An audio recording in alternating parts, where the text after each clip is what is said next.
سورہ نمبر 112 سورہ اخلاص ہے، اور میں سمجھتا ہوں اس کے فضائل ہیں انتہا نہیں، اس لیے کہ اس سورت کا نام بتاتا ہے اخلاص۔ اخلاص کا مطلب پیور، خالص، بغیر ملاوٹ کا۔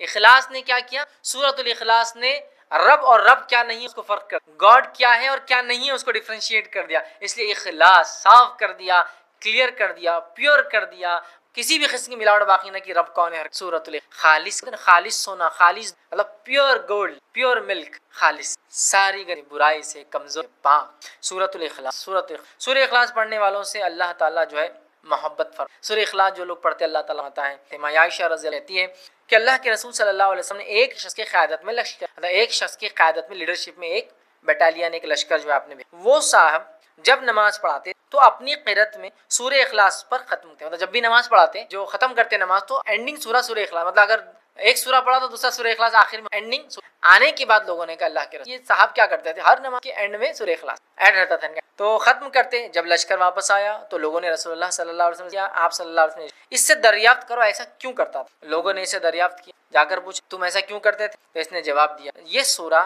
رحمان کی صفت بیان کر، یہ سورہ رحمان رب کے اوصاف، قل هو اللہ اللہ بے لم یلد، ٹھیک ہے، لم یلد ولم یولد، وہ کسی سے پیدا نہیں ہوا اور اس کی ماں باپ نہیں، مطلب نہ اس نے کسی کو پیدا کیا، نہ وہ کسی سے پیدا ہوا، نہ وہ کوئی ماں باپ ہے نہ بچے ہیں، ولم یکن، اور اس جیسا دوسرا کوئی نہیں۔ رب رحمان کی صفت یہ صورت بیان کرتی ہے، تو اس شخص نے رحمان کی صفتیں بیان ہوتی ہے، اس لیے میں اس کو لہٰذا اسے پڑھتا ہوں اور اس کو پسند بھی کرتا ہوں چونکہ اللہ کی صفتیں ہیں۔ یہ سن کر رسول اللہ علیہ وسلم اسے جا کر بتا دو کہ اللہ تعالیٰ بھی اس سے، کہ وہ رحمان کی صفتوں کی وجہ سے سورہ اخلاص پڑھتا ہے، اللہ تعالیٰ بھی اس سے جو ہے اسی طرح جو ہے ایک مرتبہ سورہ اخلاص پڑھنے کا ثواب 1/3 1/3 قرآن پڑھنے کے برابر ہے۔ 1/3 یاد رکھ، کتنی اہم بات ہے اس میں، توحید ہے، توحید بڑی اہم بات، ہم مسلمانوں کو ضرورت ہے اس سمجھے جس توحید کے کلمے کو جس کو ہم کہیں گے، جس توحید کے سورت کو پڑھنے کا ثواب 1/3 قرآن کے برابر ہے، اور شرک میں ٹھیک ہے توبہ کرنے اخلاص کی ضرورت۔ اسی طرح سورہ اخلاص سے محبت اور اس کی کثرت سے تلاوت جنت میں جانے کا باعث،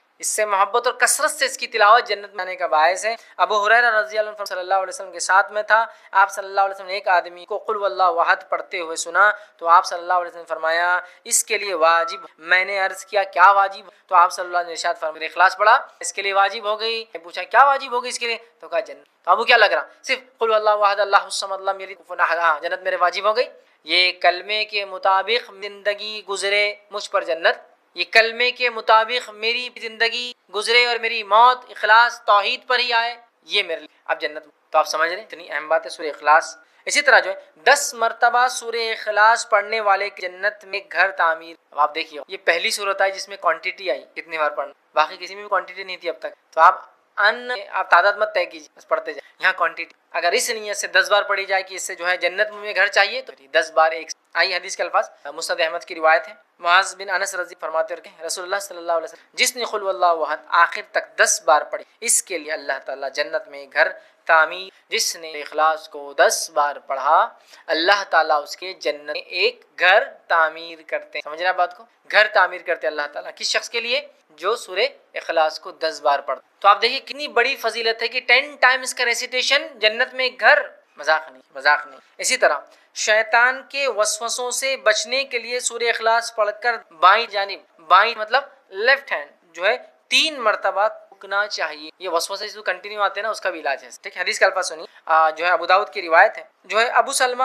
بن عبد الرحمن رضی اللہ عنہ کہتے ہیں کہ رسول اللہ صلی اللہ علیہ وسلم فرماتے ہوئے سنا ہے کہ ایک وقت آئے گا لوگ ایک دوسرے سے بہت زیادہ سوال کریں، بہت زیادہ سوال، حتیٰ کہ ایک کہنے والا کہیں گا اچھا مخلوق کو اللہ نے پیدا فرمایا۔ ایک آدمی آ کے کیا سوال کریں گے، اچھا مخلوق کو اللہ نے پیدا کیا، تو وہ اللہ کو کس نے پیدا کیا، مخلوق کو اللہ نے پیدا کیا تو اللہ کو کس نے پیدا کیا۔ جب لوگ ایسی باتیں کریں گے تو کہنا، ایسی باتیں تم کیا کہنا، اللہ احد اللہ الصمد لم یلد ولم یولد ولم یکن لہ کفوا، خطرناک مسئلہ، اللہ کو کس نے پیدا کیا، ٹھیک ہے، یہ پڑھ لینا، اللہ ایک ہے، اللہ بے نیاز ہے، کو نہیں پیدا کیا، اس سے کو پیدا نہیں ہوا اور اس کا ہمسر اس کے برابر کوئی نہیں۔ پھر 3 مرتبہ بائیں طرف لیفٹ ہینڈ کی طرف تھوک کر شیطان سے اللہ تعالیٰ کی ادھر تھوک لیفٹ ہینڈ اعوذ باللہ من الشیطان، یہ پڑھ کر 3 بار تھوک کر شیطان سے اللہ تعالیٰ میں پناہ لینا۔ نماز میں وسوسے آئے تو اس کا طریقہ الگ ہے، نماز میں وسوسے آئے اعوذ باللہ من الشیطان ادھر تھوک لیفٹ ہینڈ، اور اللہ تعالیٰ کی ذات میں وسوسہ ڈال رہا ہے غیر نماز میں تو اللہ احد اللہ الصمد لم یلد ولم یولد ولم، ادھر تو لیفٹ ہینڈ یہ نکل جاتا. اب ایک چیز چونکہ میں نے بول دیا ہوں تو اب اس میں کچھ لاجیکل آپ کو کچھ آنسر دیتا ہوں، بات سمجھ. اللہ کو کس نے پیدا کیا؟ بہت سارے ایتھیسٹ وغیرہ ایسے لوگ ہم سے بھی کر سکتے دعوتی، یا وہ لوگ جو اللہ کو نہیں ہیں، گاڈ کو نہیں. میں ایک ایگزامپل دے کے بات سمجھوں. اگر کوئی بول رہا ہے کہ بی کو کس نے پیدا کیا، ہم کہہ رہے سی. تو سی کو کس نے پیدا کیا؟ ہم کہہ رہے ڈی. تو ڈی کو کس نے پیدا کیا؟ ہم کہہ رہے ای. کوئی نہ کوئی تو فرسٹ ہوگا جس کو کسی نے نہیں پیدا کیا ہوگا. بٹ نیچرل آپ کتنا بھی لمبا جائیے، جانے کے بعد ایک سرٹن پوائنٹ پہ آ کے آپ کو یہ بات تو ماننا پڑے گی، کوئی ایک تھا جو بغیر بنائے بنا ہے. اللہ کو کس نے پیدا کیا؟ اس کو کسی نے پیدا کیا. تو اس کو کس نے پیدا کیا؟ پھر اس بات تو وہی چاہ کے پھر جو فرسٹ ہے پھر وہی ہوگا، اس کو کس نے پیدا کیا. کوشچن تو اینڈ لیس ہے. تو ہم کہہ رہے ہیں جو نہیں پیدا ہوا اللہ ہے، اور جس سے سب کچھ پیدا ہوا اس کی مخلوق ہے. کوئی بتا بی کو کس نے پیدا کیا؟ تو آپ بول رہے نہیں سی تو ہوں گا نا کوئی. تو میں بول رہا سی کو کس نے پیدا کیا؟ تو آپ ڈی ہوں گا. اچھا ڈی کو کس نے کیا؟ تو ای ہوں گا. تو اینڈ لیس چلتی جا رہی بات. تو کوئی نہ کوئی ایک ہے ذات جس سے ابتدا ہونا چاہیے پورے کائنات. لیکن اس بات پہ زیادہ غور چاہیے. میں نے صرف لاجیکل آپ کو فکر کرنا نہیں چاہیے. اور ایسے کبھی خیالات آئے تو اللہ میں شیطان تنو طریقہ بھی یا ایمان کی کمزوری دعا ہے وہ رضیت باللہ ربا وبالاسلام. یہ خاص طور سے ایسے سوال کوئی لائے تو آپ نے فرمایا اللہ احد اللہ الصمد. کہ نبی اکرم صلی اللہ علیہ وسلم کے زمانے میں ایک صحابی نے آ کے کہا کہ اللہ کے رسول میں نے فلاں کے پیچھے نماز پڑھی، یہ سورہ فاتحہ پڑھتے ہیں، پھر ایک سورہ پڑھ کے ہر بار سورہ اخلاص پڑھتے ہیں، تو یہ کیا معاملہ ہے؟ تو آپ صلی اللہ علیہ وسلم نے کہا ادھر آؤ، کیوں ہر رکعت میں سورہ اخلاص پڑھتے ہو، سورہ فاتحہ ضمی سورہ کے بعد؟ تو انہوں نے کہا اللہ کے رسول مجھے اس سورہ سے محبت ہے. اللہ کے رسول نے کہا یہ جا تیری یہ محبت تجھے جو ہے جنت میں لے. یہ تو ہے، لیکن علماء لکھتے ہیں ان کے لیے عمل خاص تھا. لیکن یہ تو کہہ سکتا ہوں کہ کوئی انسان ایک سے زائد سورہ فاتحہ کے بعد صورتیں پڑھ سکتا ہے. جیسا کہ لمبا کرنا ہے نماز کو، سورہ فاتحہ پڑھ لی، پھر اس کے بعد سورہ فلق پڑھی، سورہ اخلاص پڑھی، سورہ فلق پڑھی، سورہ ناس پڑھی، یہ تو ہو سکتا ہے. لیکن کیا ہر رکعت میں سورہ اخلاص؟ تو میں نے جہاں تک حدیث کی شرح میں پڑھا ہے علماء کے اقوال یہی وہ خاص تھا ان صحابی کے. اس کے بعد خود اللہ کے رسول نے کبھی ہمیشہ نہیں پڑھا اور کسی اور صحابی نے نہیں پڑھا، لہٰذا وہ ان کے لیے خاص تھا، سب کے لیے نہیں ہے. تو لہٰذا اگر کوئی ہمیشہ کا معمول نہ بنائے بہتر ہوگا. کمانے کو شریعت نے پسند کیا، حلال روزی کے لیے کوشش کریں.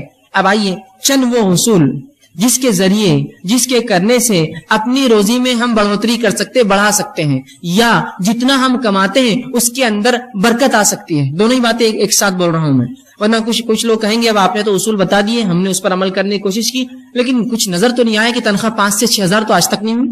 تو میں رزق کے حصول بتاؤں گا، تنخواہ بڑھانے کے حصول نہیں بتاؤں گا. رزق میں اولاد بھی شامل ہے، اچھی صحت شامل ہے، دنیا کی نعمتیں اور مال بھی شامل ہے.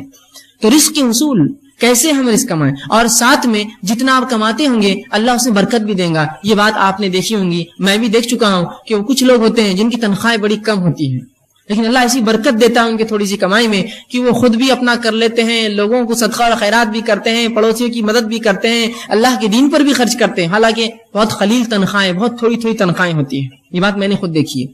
تو وہ جو حصول میں انشاءاللہ آپ کے سامنے رکھوں گا، جو باتیں بتاؤں گا، اس پر عمل کیا جائے تو یا تو آپ کے رزق میں اللہ بڑھوتری کریں گا، یا جتنا ہے اس میں ایسی عظیم برکت دیں گا کہ آپ خوش اور مطمئن ہو جائیں گے اس رزق سے. یہ بڑی اہم بات ہے. اب یقیناً ایک درس میں، ایک لیکچر میں مکمل پورے شرائط، پورے اصول بتانا میرے لیے ناممکن ہے. تو میں نے 10 کو چنا ہے، 10 ایسے اصول، ایسی باتیں، ایسی کنجیاں رزق کی جس کو اگر ہم اصولوں کو مان لے، اس کے مطابق زندگی گزارے، اس پر عمل پیرا ہو، اور دل میں یہ اعتماد اور توکل رکھے، بھروسہ رکھے کہ اللہ اس کے ذریعے دیں گا، تو انشاءاللہ العزیز ضرور ہمارے رزق میں جو ہے بڑھوتری ہوں گی، اللہ اس میں ضرور برکت دینے والا ہے.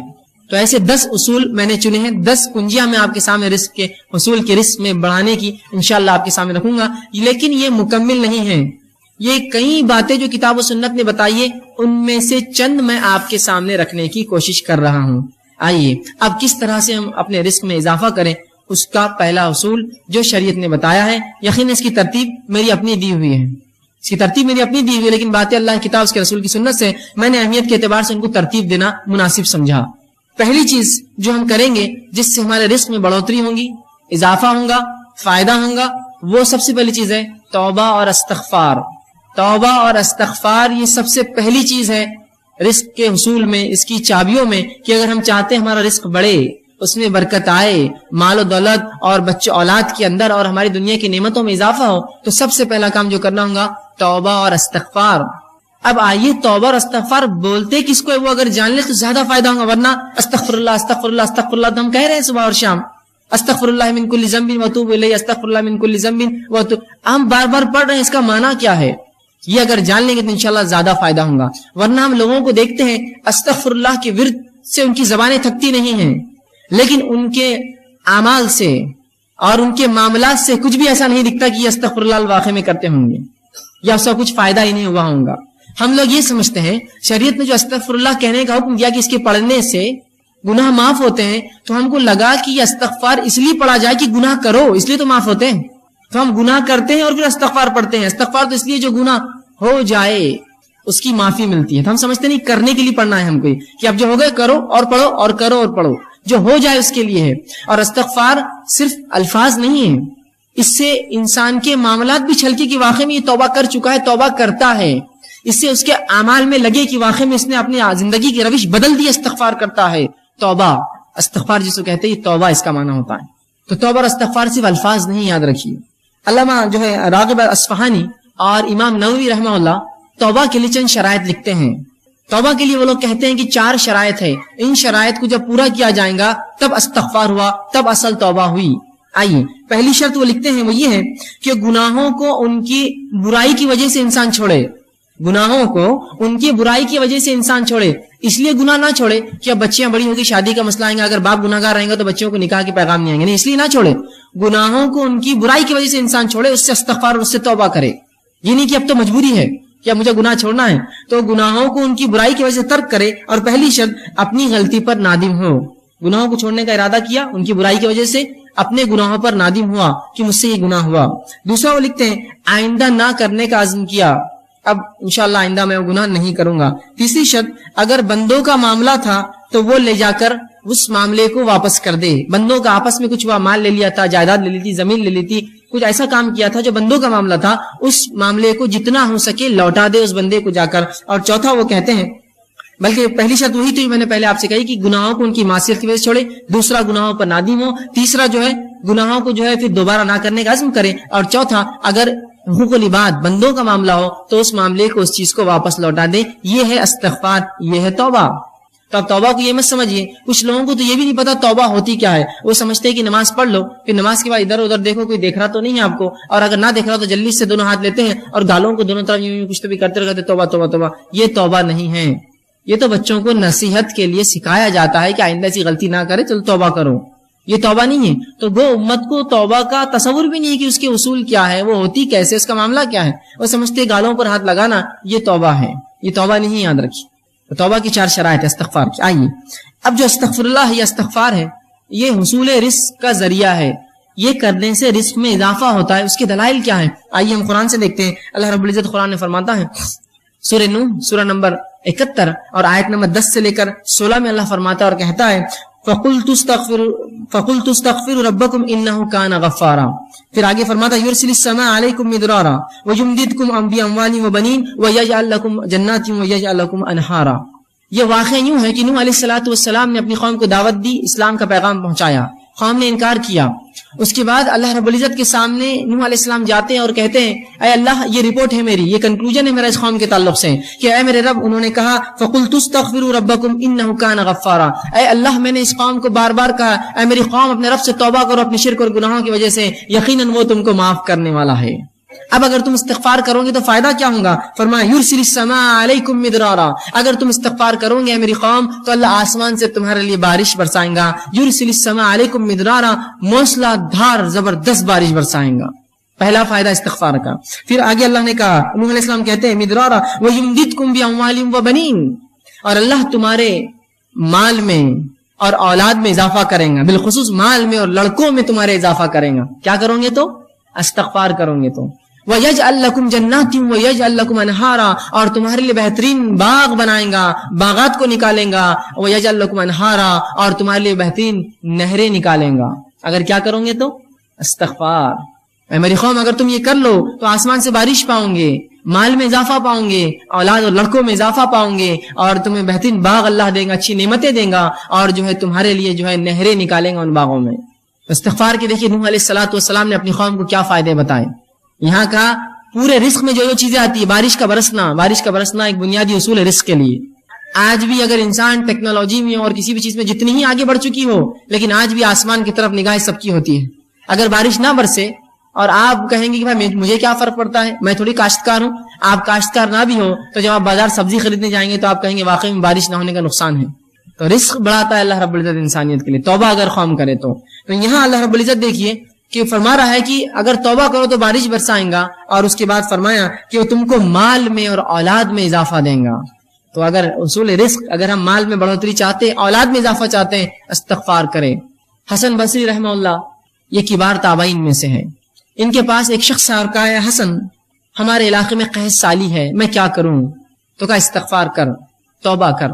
دوسرا شخص آ کہا، اے حسن مجھے رزق میں تنگی ہے، مال میں تنگی ہے، کیا کروں؟ تو کہا جا استغفار کر. چوتھا تیسرا شخص کہا، اے حسن میرے باغ سوکھ چکے ہیں، میں کیا کروں اس کے لیے، حل بتاؤ شرعی، استغفار کر. ایک شخص اور کہا کہ مجھے اولاد نہیں ہے، مجھے اولاد نہیں ہے، لڑکے نہیں ہیں، کیا کروں؟ تو کہا جا استغفار کر. تو ان کے شاگردوں نے پوچھا، اے استاد، اے حسن بصری، تم نے 4 لوگ آئے، 4 سوال کیا، اولاد نہیں، کسی نے کہا قحط کا کہا، کسی نے کہا باغ میں میرے جو ہے سوکھا پڑ چکا ہے، اور کسی نے مال کے تعلق سے کہا، تم نے سب کو ایک ہی جواب دیا، استغفار کرو، استغفار کرو، استغفار کرو. تو کہا میں نے کوئی بات اپنے دل سے تھوڑی کہی ہے. اور فوراً انہوں نے قرآن کی آیت کو تلاوت کی، قُلْتُ اسْتَغْفِرُوا رَبَّكُمْ إِنَّهُ كَانَ غَفَّارًا يُرْسِلِ السَّمَاءَ عَلَيْكُمْ مِدْرَارًا، کہ تم اے میری قوم، تم اللہ سے توبہ کرو، استغفار کرو، اور تم پر موسلادھار بارش دیں گا. تو اگر ہم بارش چاہتے ہیں استغفار کریں، ہم مال چاہتے ہیں استغفار کریں، اولاد چاہتے ہیں استغفار کرے جو بے اولاد ہے، اور اگر جنت یا اس کا باغ سوکھ رہا ہے، اگر اسے مال نہیں آتا جبکہ آس پاس آتا ہے، استغفار کرے. تو یہاں حصول رزق کے لیے، رزق میں بڑھوتری کے لیے، اولاد میں بڑھوتری کے لیے، بارش کے ہونے کے لیے، اپنے باغ اور اپنی تجارت میں فائدے کے لیے استغفار رسول بتایا گیا ہے. توبہ کرو اپنے رب سے، توبہ کی 4 شرائط کے ساتھ. نہیں تو میں استغفر اللہ استغفر اللہ استغفر اللہ تو کر رہا ہوں، لیکن انہی استغفر اللہ کے دوران میں گناہ کرتا ہوں. استغفر اللہ کی تسبیح چل رہی، کسی کا فون آیا، جھوٹ بول دیا. کہاں آپ نے توبہ کی اپنے رب سے؟ استغفر اللہ تو میں پڑھ رہا ہوں، لوگوں کو دھوکہ دے رہا ہوں. کہاں آپ نے استغفر اللہ کیا؟ آپ نے معنی ہی نہیں سمجھا آپ نے اس کا. تو صحیح معنوں میں اگر استغفر اللہ ہم کریں گے تو اس کا فائدہ انشاءاللہ عزیز ہمیں زبردست ہوگا. مال میں اضافہ، اولاد میں اضافہ، کھیتی باڑی میں ہمارے اضافہ، تجارت میں اضافہ، بہت اس کے فائدے اللہ بارش دے گا. آئیے اللہ کے رسول صلی اللہ علیہ وسلم فرماتے ہیں، مسند احمد اور ابو داؤد کی روایت ہے، عبداللہ ابن عباس رضی اللہ عنہ اس حدیث کے راوی، اور وہ کہتے ہیں اللہ کے رسول صلی اللہ علیہ وسلم فرمایا، تم جس نے کثرت سے اپنے گناہوں کی توبہ کی، جس نے کثرت سے استغفار کیا، اے اللہ مجھ سے گناہ ہو رہے مجھے معاف کر، کثرت سے. اور اللہ کے رسول دن میں سے 70 سے زائد مرتبہ توبہ اور استغفار کرتے. ایک روایت میں 100 سے زائد مرتبہ. نبی اکرم صلی اللہ علیہ وسلم گناہ نہیں کرتے تھے. یہ قوم کو تعلیم تھی کہ جب تمہارا نبی معصوم ہونے کے بعد اتنا استغفار کرتا ہے تم اس سے زیادہ کرو. تو توبہ اور استغفار کر دیا اللہ کے رسول. تو کہا کہ جو کثرت سے اللہ سے اپنے گناہوں کی توبہ کرے، استغفار کرے، پہلا فائدہ اللہ اس کو ہر غم سے نجات دیں گا.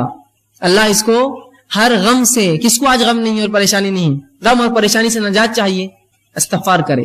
دوسرا فرماتے ہیں ہر مشکل سے باہر نکال دیں گا اسے. توبہ کے فائدے تو دیکھیے آپ، ہم تو رزق کے اصول دیکھ رہے ہیں لیکن فائدے دیکھیے، غم سے نکال دیں گا، مشکلات کو دور کر دیں گا اور اس کو باہر نکال دیں گا. تیسرا فرمایا وہاں سے رزق دیں گا جہاں سے سوچا بھی نہیں ہوگا، اس کے گمان بھی نہیں ہوں گے مجھے رزق ملے گا، اور رب اس کو وہاں سے رزق اٹھا کر دے دیں گا. کس وجہ سے؟ توبہ کرے کثرت سے اپنے گناہوں کے لیے، ان کے شرائط کے ساتھ. تو وہاں سے اللہ رزق دیں گا اس شخص کو جہاں سے اس نے گمان بھی نہ کیا. کون؟ جو کثرت سے استغفار کرے، توبہ کرے اپنے گناہوں کے تعلق سے. یہ تھا پہلا اصول، پہلی شرط. آئیے دوسرا اصول کیا ہوگا؟ دوسری چیز جو کتاب و سنت میں ہم پاتے ہیں جس کے تعلق سے بکثرت روایتیں آتی ہیں، جس کے کرنے سے رزق میں اضافہ ہوتا ہے، اللہ کا تقوی. اب جو میں آگے بڑھتا جاؤں گا آپ یہ مت سوچئے یار یہ تو اپنے سے ہونے والا نہیں ہے، یہ تو ہونے والا نہیں ہے، اس سے ہٹ کر کچھ بتاؤ. ایسی آدمی کی مثال تو وہ ہے کہ اس کو ایک مرض اور بیماری ہے، بیماری کا علاج ڈاکٹر دیتا ہے، کہتا ہے یہ دوا تو مجھ سے نہیں کھا جائیں، کچھ اور بتاؤ. تو کہے جاؤ پھر مر جاؤ، اس کے علاوہ کوئی حل نہیں تمہارے لیے. شریعت جو حل دے رہی وہ یہ ہے. اب آپ بولیں گے میرے کو تقویٰ نہیں جمے گا، میرے سے استغفار تو ہونے والا ہے نہیں، تو پھر یاد رکھیے آپ اپنے ہاتھوں سے اپنی جان لے رہے تو میں اس معاملے میں کیا کروں، کہاں سے ہم حل لائے. ٹھیک ہے، تو یہ بات بڑی اہم ہے.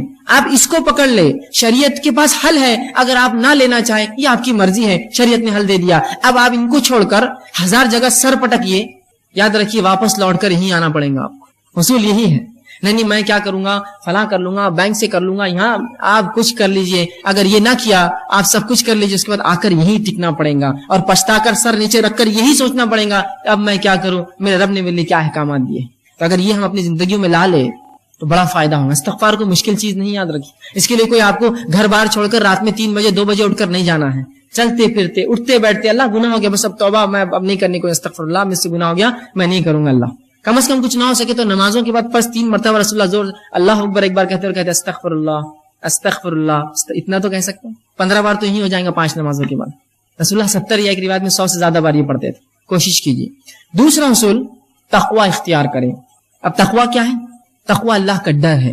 تقوی کیا ہے؟ تقوی اللہ کا پاس و لحاظ ہے. پاس و لحاظ سمجھتے ہیں آپ؟ اگر ایک بوڑھا انسان آپ کے سامنے آ کر کھڑا ہو جائے اور آپ کرسی پہ بیٹھے ہیں تو آپ اس کا پاس و لحاظ کرتے ہیں, خود اٹھ جاتے ہیں, جناب آپ بیٹھ جائیں. اس کو کہتے ہیں تقوی. پاس و لحاظ رکھنا, اللہ کا ڈر, اللہ کا پاس و لحاظ.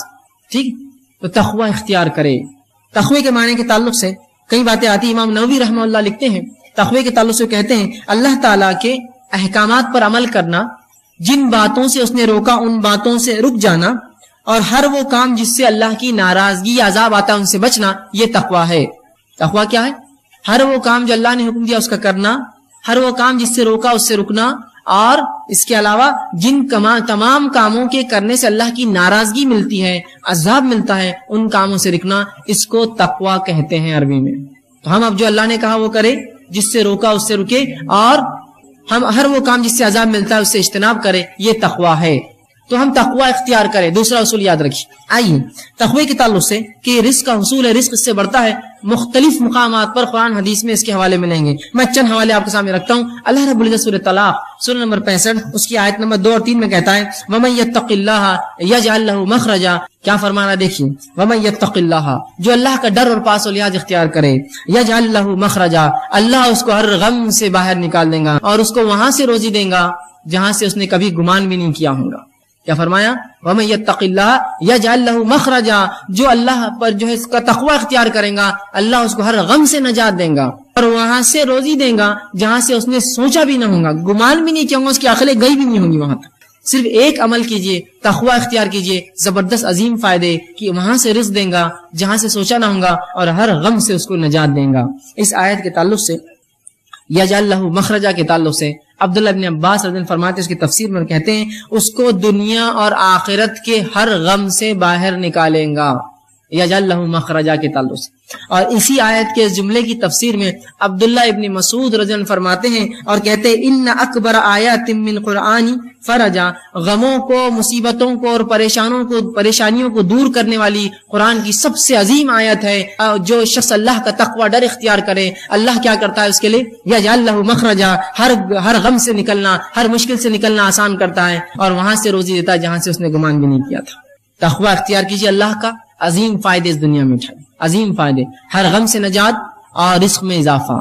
اسی طرح اللہ رب العزت قرآن میں سورہ اعراف سورہ نمبر 7 آیت نمبر 92 میں فرماتا کہتا ہے وَلَوْ أَنَّ أَهْلَ الْقُرَىٰ آمَنُوا وَاتَّقُوا لَفَتَحْنَا عَلَيْهِمْ بَرَكَاتٌ مِّنَ السَّمَاءِ وَالْأَرْضِ, کہ اگر یہ بستی والے ایمان لائے, وَلَوْ أَنَّ أَهْلَ الْقُرَىٰ آمَنُوا, اگر اس بستی والے ایمان لائے, وَاتَّقُوا, اور اللہ کا ڈر اختیار کرے, لَفَتَحْنَا عَلَيْهِمْ بَرَكَاتٍ مِّنَ السَّمَاءِ وَالْأَرْضِ, تو ہم ان کے لیے آسمان اور زمین کے برکت کے دروازے کھول دیں گے. کس کے لیے؟ جو ایمان لائے اور اللہ کا ڈر اختیار کرے, اللہ آسمان اور زمین کے دروازے اس کے لیے رزق کے کھول دیں گا, برکت کے دروازے کھل جائیں گے اس کے لیے جو اللہ کا تقوی اور ڈر اختیار کرے.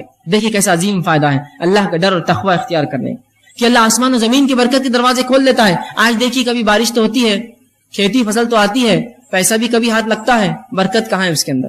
ایک زمانہ تھا, آپ نے بھی سنا ہوگا, میں نے بھی سنا ہے کہ لوگوں کی تنخواہیں 100-200 روپے, 40 اور 50 روپے ہوا کرتی, لیکن حالات یہ تھے ایک انسان 10-10, 20 اور 25 لوگوں کو پالتا تھا اپنے گھر میں, اتنی برکت تھی اس روپے میں. آج ہم ہزاروں اور لاکھوں کما کے بھی 2 اولاد کو پالنا ہمارے لیے مشکل ہے. یہ تو برکت چھین گئی زمین و آسمان جو دیتی تھی, ہم جو فائدے تھے, اس لیے کہ ہم نے ایمان لا کر اللہ کا ڈر دل میں رکھا. صرف ایمان نام کو لایا, مسلمان ہے. اگر ڈر رکھتے تو اللہ آسمان و زمین کی برکت کے دروازے اس بستی والوں پر, ایمان والوں پر کھول دیتا. اور یہ توحید کی برکت ہے, یاد رکھیے. اور جس قوم نے توحید کو اپنایا اللہ نے اس کے لیے زمین و آسمان کے دروازے برکت کے کھول دیے. اس کے نمونے آپ دیکھ سکتے ہیں ان قوموں کے تعلق سے جو قومیں کسی زمانے تک پستی میں رہی اور اس کے بعد اللہ رب العزت کو ڈر اختیار کیا اور توحید پر آئی, اللہ رب العزت نے زمینوں کے نیچے سے خزانے ان کے لیے کھول دیے. جب انہوں نے اللہ کا ڈر اور تقوی اختیار کیا اور توحید پر اڑ گئے تو اللہ نے ایسی جگہ سے روزی دی جہاں سے گمان بھی نہ کی ہوں گی. کس نے گمان کیا تھا؟ ان علاقوں کو جن کو بنجر زمین اور چٹیل ریگستان مانا جاتا تھا کہ اس کی زمین کے نیچے سے سونا اگلیں گی وہ زمینیں اور پیٹرول کی شکل میں مادے نکل رہے ہیں. آج دنیا اس کا فائدہ اٹھا رہے, ممالک اس کا فائدہ اٹھا رہے. کبھی کیا گمان میں کیا ہوگا ان ممالک کہ زمین کے نیچے اللہ نے ان کے لیے ایسے رزق رکھے؟ تو توحید کی برکت ہے, یاد رکھیں. جو قوم توحید پر آ جائیں گی اللہ آسمان و زمین کے دروازے کھول دیں گا, وہاں کھول دیے ان کے لیے. یہ فائدہ ہوتا ہے بستی والوں کو کہ اگر وہ ایمان لائے, جیسا حق ہے, تقوی اختیار کرے اللہ کا, تو ایسی جگہ سے رزق دیتا ہے گمان نہ کیا ہوگا اور آسمان زمین کے برکت کے دروازے ان کے لیے کھول دیتا ہے. تو یہ بڑی اہم چیز ہے، یاد رکھیں اللہ کا ڈر اور تقوی اختیار کریں۔ اسی طرح عبداللہ ابن عباس رضی اللہ عنہ فرماتے ہیں اور کہتے ہیں اس آیت کے تعلق سے اس کی تفسیر میں کہتے ہیں لَوَسَّعْنَا عَلَيْهِمُ الْخَيْرَ وَيَسَّرْنَاهُ لَهُم مِّن كُلِّ جانب، کہ اس آیت کے تحت جو بات سمجھ میں آتی وہ یہ ہے کہ ہم ان کے لیے خیر کو عام کر دیتے ہیں۔ زمین آسمان اور زمین کی جو برکت کے دروازے کھول دیے جاتے ہیں، اس کا معنی وہ کہتے ہیں عبداللہ ابن عباس رضی اللہ عنہ کہ اس کا معنی یہ ہے کہ اللہ ان کے لیے جو ہے ہر جانب خیر عام کر دیتا ہے اور اس کو حاصل کرنا ان کے لیے آسان کر دیتا ہے۔ خیر کو اللہ عام کر دیتا ہے ایسی قوم کے لیے اور حاصل کرنا اس سے زیادہ اس کو آسان کر دیتا ہے۔ کبھی خیر تو عام ہوتا ہے لیکن حاصل نہیں کر پاتے ہم اس سے، تو خیر کو عام کرتا ہے اللہ اور اس کو حاصل کرنا آسان کرتا ہے۔ تو دیکھیے اللہ کا ڈر اختیار کرنے کا فائدہ کیا ہے، زمین و آسمان کی برکتیں اور ساتھ میں ایسی جگہ سے روزی اور رزق جہاں سے گمان نہ کیا۔ آئیے اسی طرح جو ہے تیسرا اصول تقوی کے بعد جو تیسری چیز اپنی زندگی میں ہم لائیں گے جس سے ہم کو یہ فائدہ ہوگا کہ ہم رزق کی کنجا حصول رزق کے لیے جو رزق میں بڑھوتری زیادہ کرنے کے لیے جو ہم کریں گے وہ یہ ہے اللہ تعالیٰ پر توکل، بھروسہ، اعتماد۔ آج مسلمان کو جب بھی رزق کی تنگی آتی ہے، رزق کی کمی ہوتی ہے، چاہے اولاد کی شکل میں، باغات یا مال تجارت میں گھاٹے کی شکل میں، یا اسی طرح جو ہے اور بھی قسم کی کوئی تکلیف آتی ہے، وہ سب سے پہلے غیر اللہ کے پاس بھاگتا ہے اللہ پر توکل چھوڑ کر اور ان سے مانگتا ہے کہ مجھے دو۔ کہاں سے ملیں گے پھر آپ کو رزق میں اضافہ؟ اللہ سے آپ مانگے، اس پہ کامل توکل اور بھروسہ کریں۔ اور اس کے تعلق سے توکل کسے کہتے ہیں یاد رکھ لیجئے، امام غزالی رحمہ اللہ کہتے ہیں توکل کے تعلق سے اپنی کتاب احیاء علوم الدین کے اندر وہ لکھتے ہیں اور کہتے ہیں توکل یہ ہے کہ دل کا اعتماد صرف اسی پر ہو جس پر بھروسہ کیا گیا ہو، دل کا مکمل اعتماد اس ذات پر ہو جس پر بھروسہ کیا ہو اور مکمل طور پر اس پہ توکل کریں جس کا اس نے دعویٰ کیا ہو۔ اگر ایک شخص یہ کہتا ہے میں مسلمان ہوں اور رب پر میرا توکل بھروسہ ہے، اب مکمل طور سے اس پر اعتماد کریں کہ ہاں رب مجھے دینے والا ہے، اب ضرورت نہیں شک و شبہ کی، مکمل اعتماد کرے اس ذات کے اوپر جس کا اس نے نام لیا ہے، اس پہ اعتماد۔ یہ ہے توکل، بھروسہ، اعتماد جس کو عام زبان میں کہیں۔ اسی طرح امام مناوی کہتے ہیں توکل کے تعلق سے اس کا معنی لکھ کر کہتے ہیں کہ توکل بندے کے اظہار عجز ہے، بندہ اللہ کے سامنے عاجز ہو جائے، اللہ میں کچھ نہیں کر سکتا ہوں، بس میں عاجز ہوں تیرے سامنے، تجھ سے ہی مانگتا ہوں مکمل طور سے، اور جس پر توکل کیا گیا ہے اس پر مکمل بھروسہ کرے۔ تو ایک مومن توکل کرے کس پر؟ اللہ پر، اس سے رزق میں بڑھوتری ہوتی ہے۔ اب اس کے تعلق سے کہ توکل رزق کے بڑھانے کا سبب ہے، اس کے تعلق سے کئی روایتیں آتی ہیں۔ مسند احمد کی اور ترمذی کی روایت ہے جس میں اللہ کے رسول صلی اللہ علیہ وسلم فرماتے ہیں، عمر بن خطاب اس کے راوی ہیں اور وہ کہتے ہیں اگر تم اللہ تعالیٰ پر ایسا بھروسہ کرو، اللہ کے رسول نے فرمایا کہ اگر تم اللہ تعالیٰ پر ایسا توکل، اعتماد اور بھروسہ کرو جیسے پرندے توکل، اعتماد اور بھروسہ کرتے ہیں کہ وہ ہر صبح خالی پیٹ اپنے گھروں سے نکلتے ہیں اور شام بھر پیٹ گھر لوٹتے ہیں، تو اللہ بھی تمہیں ویسا ہی رزق دیں گا جیسے پرندوں کو دیتا ہے کہ وہ خالی پیٹ اپنے گھروں سے نکلتے ہیں اور شام بھر پیٹ لوٹتے ہیں۔ توکل کا فائدہ کہ اگر تم اللہ پر ویسا توکل کرو جیسا پرندے کرتے ہیں تو اللہ بھی تمہیں رزق دیں گا کہ وہ صبح اپنے گھر سے بھوکے پیٹ نکلتے ہیں اور جب رات لوٹتے ہیں تو بھر پیٹ لوٹتے ہیں۔ لیکن ایک بات یہاں سمجھنے کی بڑی اہم ہے، جب میں توکل کی بات کر رہا ہوں تو کوئی یہ نہ کہے کہ میں نے اللہ پر مکمل توکل کر لیا اور اب میں کچھ بھی نہیں کرتا ہوں۔ ایسے بہت سے لوگ ہوتے ہیں جو اپنی کوتاہیوں کو، کاہلیوں کو شریعت و دین پر ڈالتے ہیں۔ میں نے اللہ پر توکل کر لیا تو اس کا کیا مطلب؟ کیا تم کام دھندا چھوڑ دو، تجارت چھوڑ دو، دنیا سے بیزارگی اختیار کر لو؟ نہیں، اس کا مطلب یہ نہیں، اس کا مطلب یہ نہیں توکل کا، یاد رکھیے۔ حدیث کیا کہہ رہی ہے؟ پرندے گھر سے نکلتے ہیں، خالی پیٹ نکلتے ہیں اور بھر پیٹ لوٹتے ہیں، تو یہاں کوشش کرنا ہے۔ پرندے گھونسلوں میں بیٹھ کر توکل نہیں کرتے ہیں کہ اللہ دیں گا، پرندے اپنے گھروں سے نکلتے ہیں، رسول اللہ فرماتے ہیں، اور شام بھر پیٹ لوٹتے ہیں۔ آپ بھی اللہ پر بھروسہ کیجئے، گھر سے نکل جائیے، انشاءاللہ رب تم ہم کو جو ہے ضرور روزی دیں گا اور شام ضرور بھر پیٹ لوٹیں گے۔ لیکن پرندے جو ہوتے ہیں ان کا معاملہ تھوڑا انسانوں سے مختلف ہوتا ہے، یہ بھی بتا دوں۔ پرندے سیدھے جا کر رزق لے لیتے ہیں، انسانوں کو رزق حاصل کرنے کے لیے نوکری، تجارت، کاروبار کرنا پڑتا ہے، دکانوں میں جانا پڑتا ہے اور اسی طرح مختلف مقامات پر جانا پڑتا ہے کمانے کے لیے۔ پرندوں کا تھوڑا رزق الگ ہے، ہم سے مختلف ہے، وہ سیدھے رزق کو اٹھا لیتے ہیں، جا کر پھل اناج کھا لیتے ہیں۔ ہم تو ویسا نہیں کر سکتے، ظاہر سی بات ہے۔ ہمارا توکل ویسا ہوگا کہ ہم گھروں سے نکلیں گے، کچھ نہ ہو تو ایک دکان والے کے پاس جائیں، کہیں گے بھائی آج کچھ ہم مالی کو دے دو، میں بھیک تو نہیں مانگ سکتا، میں کام کر کے کما لوں گا آج شام تک۔ نکلے تو صحیح، تو ہمیں کالج، اسکول اور مکاتب، اسی طرح جو ہے اپنے آفیسز اور جو ہے اپنے کام کی جگہوں پر جانا پڑے گا، تب ہم جو ہے شام بھر پیٹ لوٹیں گے، یہ مانا ہے۔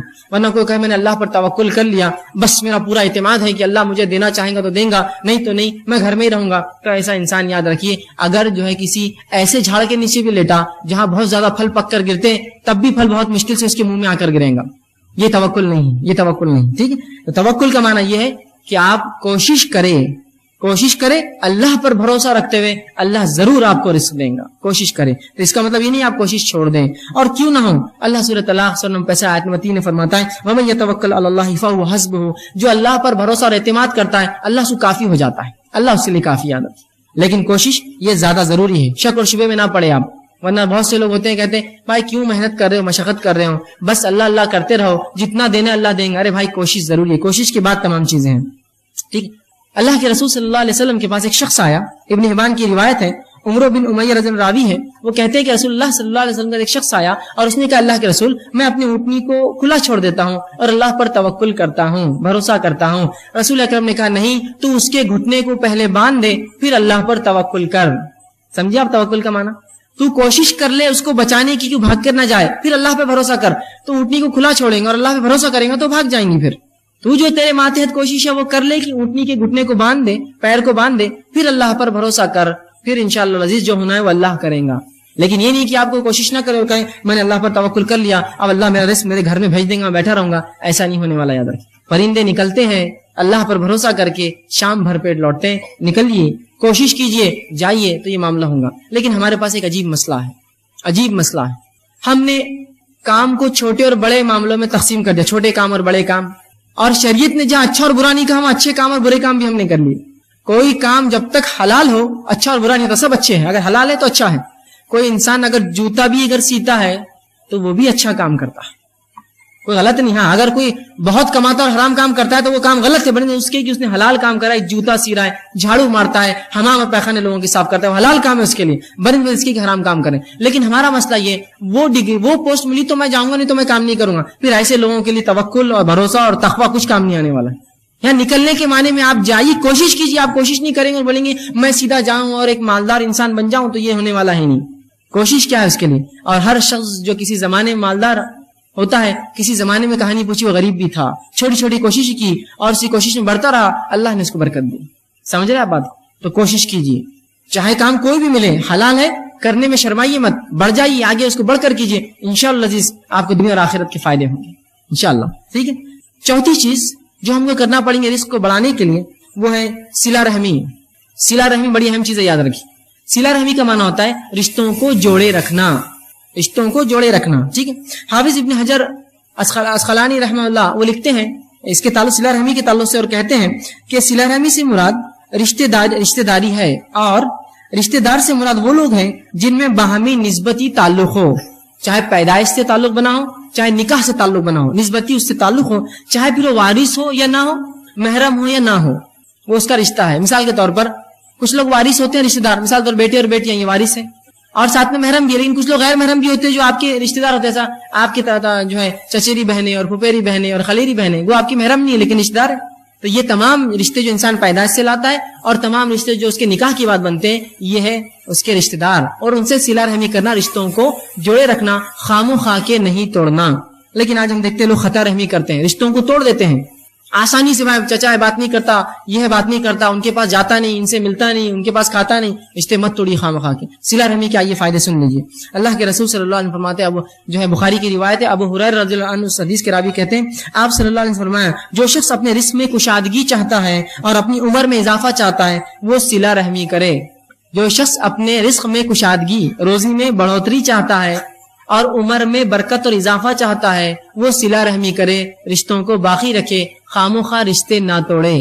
آئیے دوسری روایت، انس بن مالک رضی اللہ عنہ فرماتے ہیں، بخاری کی روایت ہے، فرماتے ہیں رسول نے کہا جو شخص یہ چاہتا ہے کہ اس کے رزق میں وسعت ہو، کشادگی ہو اور عمر میں بڑھوتری اللہ بڑھائے تو وہ صلہ رحمی کرے، رشتوں کو باقی رکھے، خام و خواہ رشتے نہ توڑے۔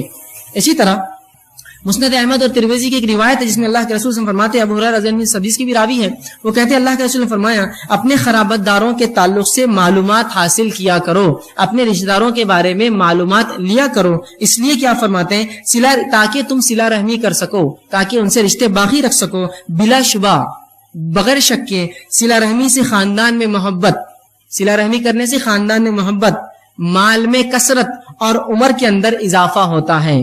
صلہ رحمی کرنے سے خاندان میں محبت، مال میں کثرت اور کیا ہوتا ہے؟ عمر میں اضافہ ہوتا ہے. تو ہمیں بھی چاہیے ہم صلہ رحمی کریں. اسی طرح طبرانی کی ایک روایت ہے جس میں آپ صلی اللہ علیہ وسلم فرماتے ہیں اور صلہ رحمی کا ایک ایسا عظیم فائدہ بتاتے ہیں. حضرت علی رضی اللہ عنہ حدیث کے راوی وہ کہتے ہیں جو شخص اس بات کو پسند کرے کہ اس کی عمر میں اضافہ ہو اور اس کے رزق میں وسعت ہو اور اس سے بری موت سے اللہ بچا لے اور دور کر دے، وہ صلہ رحمی کرے.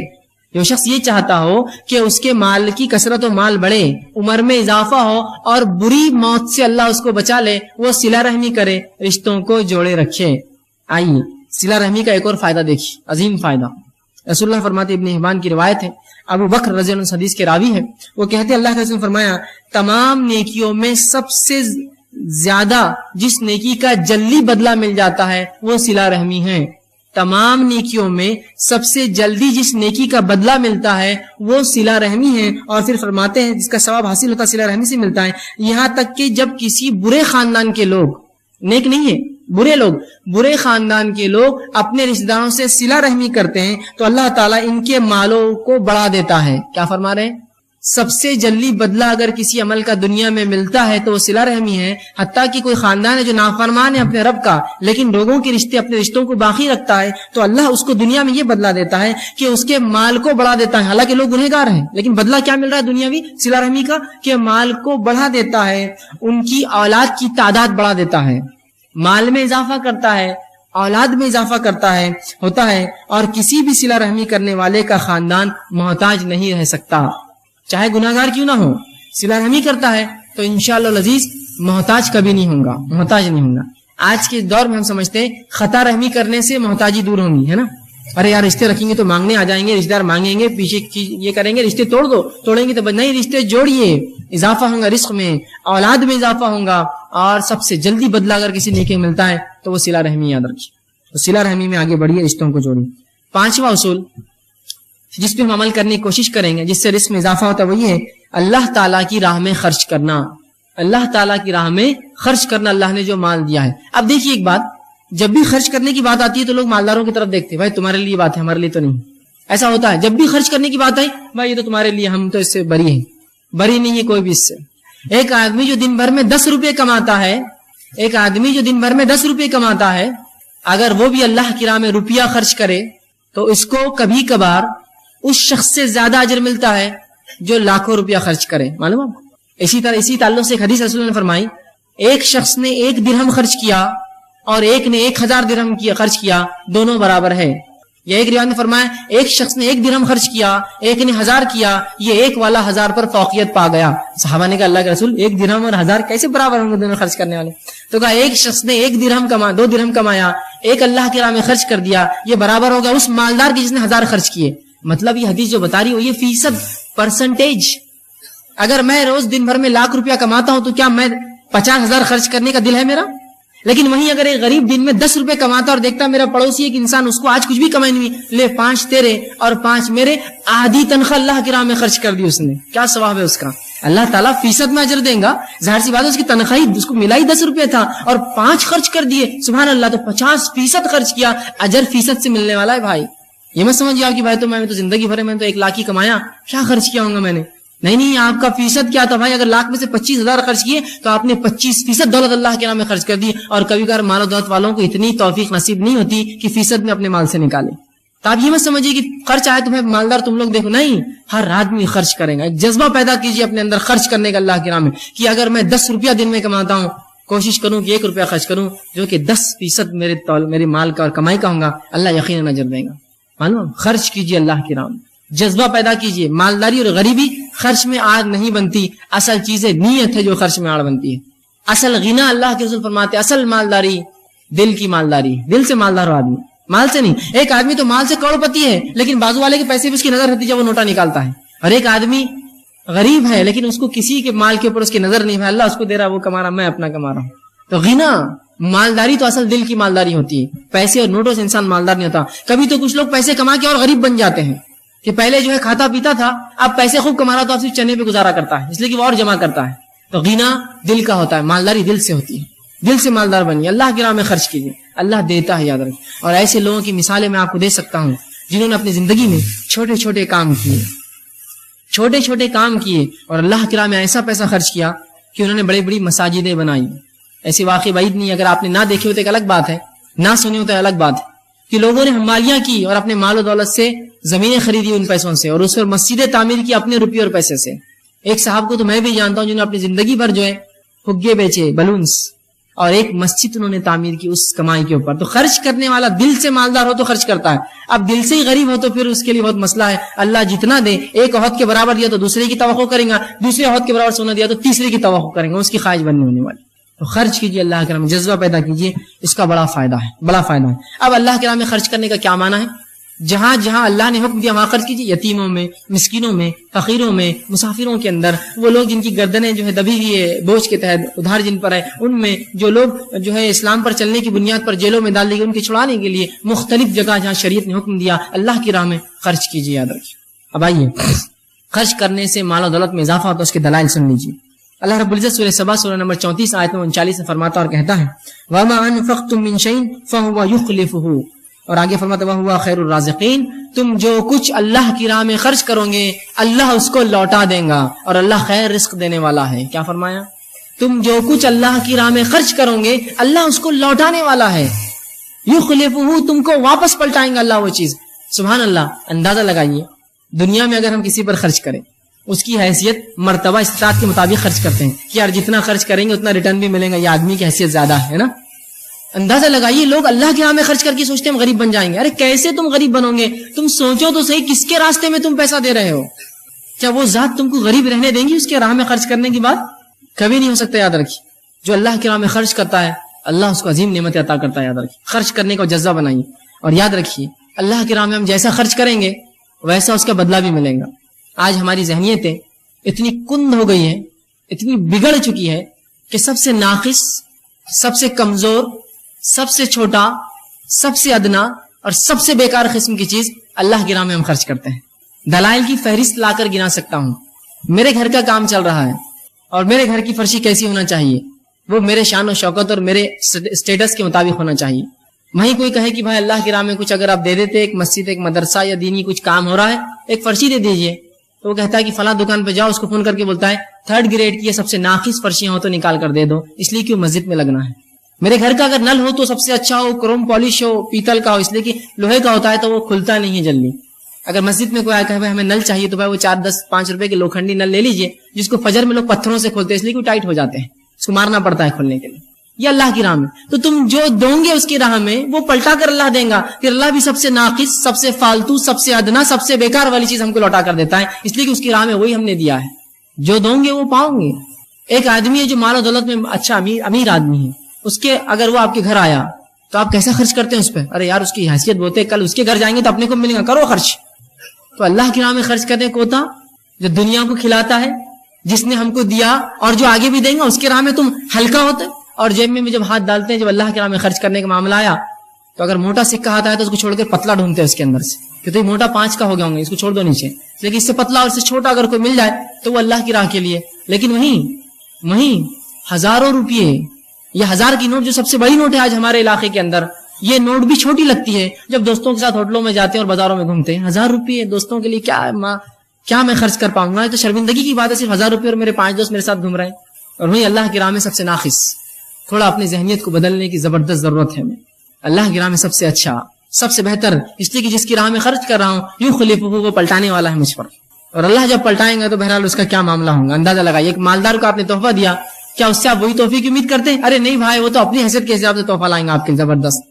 تو اللہ دنیا میں بھی پلٹائیں گا, آخرت میں پلٹانے والا ہے. کہا کہ تم جو کچھ خرچ, وما انفقتم من شیء, تم اے مسلمانوں جو کچھ خرچ کرو, شیء فهو یخلفہ, اللہ تمہیں لوٹا دے گا, وہو خیر الرازقین, اور وہ بہتر رزق دینے والا ہے. تو خرچ کیجیے اللہ کی راہ میں, اس کے بڑے ثواب. اسی طرح ابن کثیر رحمہ اللہ اس کی تفسیر کرتے اس آیت کی اور کہتے ہیں تم جو بھی خرچ کرو گے اللہ دنیا اور آخرت میں اس کا بدلہ دے گا. اس کا وہ اس آیت میں وعدہ کر رہا ہے, لخلفہ, پلٹاؤں گا میں, مطلب اللہ کا وعدہ ہے. اور یہ بات ہم جانتے ہیں کہ اللہ سے زیادہ بہتر وعدہ اور پکا وعدہ کسی کا نہیں ہو سکتا ہے نا. خود اللہ نے سے گواہی دی, ومن اوفى بعهد من اللہ, کہ اللہ سے زیادہ پکا وعدہ کس کا ہو سکتا ہے. اللہ وعدہ کر رہا ہے میں پلٹاؤں گا تمہارے پہ مسلمانوں, تم خرچ تو کرو میرے اوپر. ہم جو کچھ اللہ کی راہ میں خرچ کریں گے اللہ وہ ہم کو پلٹا کر دینے والا ہے, یاد رکھیے.